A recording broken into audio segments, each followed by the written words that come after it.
ان کلمات کی فضیلت سنیں اور اپنا معمول بنائیں، صبح شام کے اذکار میں تقریباً 100 مرتبہ پڑھنے کا معمول بنائیں۔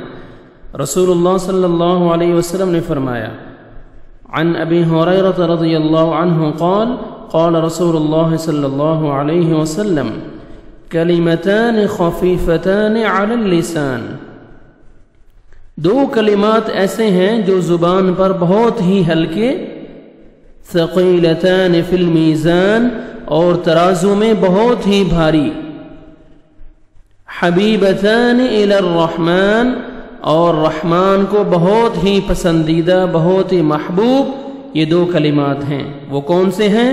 سبحان اللہ وبحمدہ سبحان اللہ العظیم، سبحان اللہ۔ یہ کلمات زبان پر سب سے ہلکے، ترازو میں سب سے بھاری، اور اللہ سبحانہ و تعالیٰ کو سب سے زیادہ پسندیدہ یہ کلمات ہیں، سب سے زیادہ محبوب یہ دو کلمات ہیں۔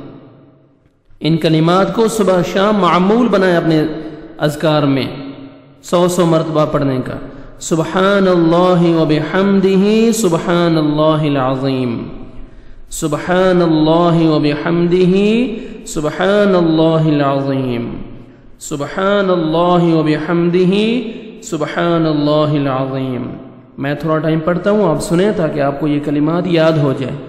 سبحان اللہ وبحمدہ سبحان اللہ العظیم، سبحان اللہ وبحمدہ سبحان اللہ العظیم، سبحان اللہ وبحمدہ سبحان اللہ العظیم، سبحان اللہ وبحمدہ سبحان اللہ العظیم، سبحان اللہ وبحمدہ سبحان اللہ العظیم، سبحان اللہ وبحمدہ سبحان اللہ العظیم، سبحان اللہ وبحمدہ سبحان اللہ العظیم، سبحان اللہ وبحمدہ سبحان اللہ العظیم، سبحان اللہ وبحمدہ سبحان اللہ العظیم، سبحان اللہ وبحمدہ سبحان اللہ العظیم۔